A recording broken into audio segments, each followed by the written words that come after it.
Thank you for joining Wind Down Wednesday. Today we are going to talk about marketing strategy and the importance of you having an actual strategy. And let's talk about also the losses that you're facing by not having an actual strategy in place, right?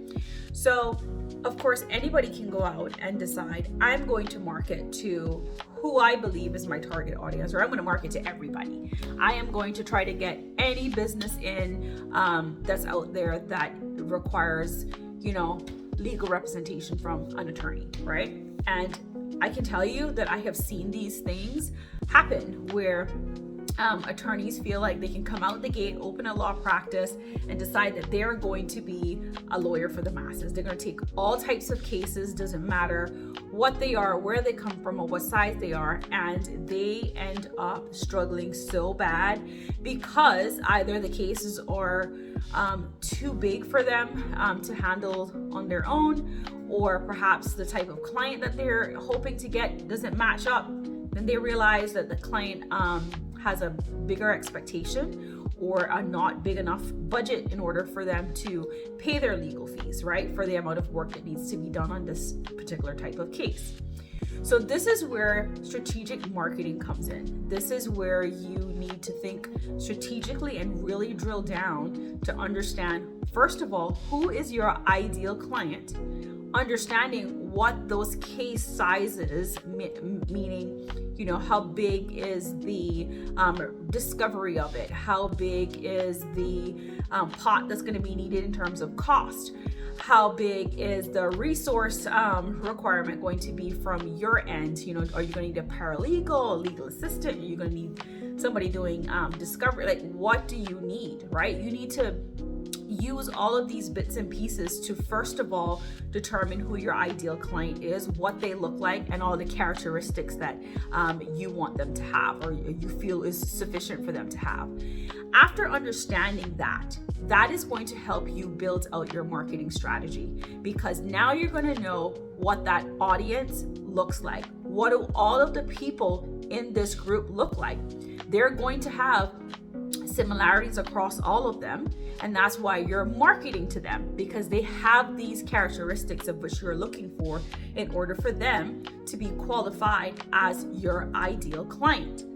Now that you know that, you can reverse engineer and now create your marketing strategy so that you're able to reach those specific people in those specific places with those specific characteristics, and then you'll know, hey, this is who I'm looking for. They mark off all the boxes.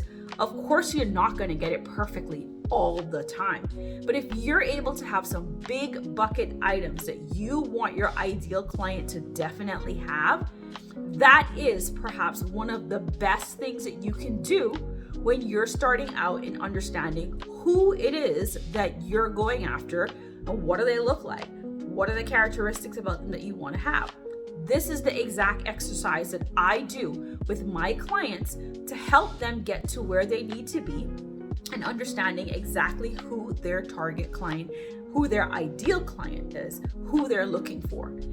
That helps them narrow it down. It helps them to clear away the fog and see their clients as they appear, right? This is perhaps the most cost-efficient way of starting a practice, running a practice, and staying in business. Because if you're just accepting all types of cases, you cannot set up your law practice to be able to handle whatever that case is that's coming at you, right? You could end up in a position where you're over-resourced, which means that you have too many people working in your office and you're not generating enough fees to pay them. Or you could be under-resourced where you don't have enough people to help you with the case, because you need all this manpower and resources, and then you're not able to serve the client.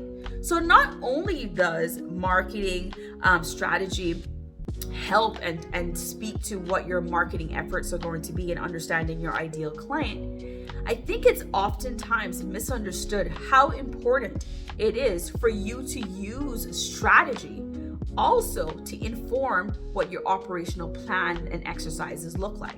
What does your staffing look like? What's office space you're going to have? Where is it going to be?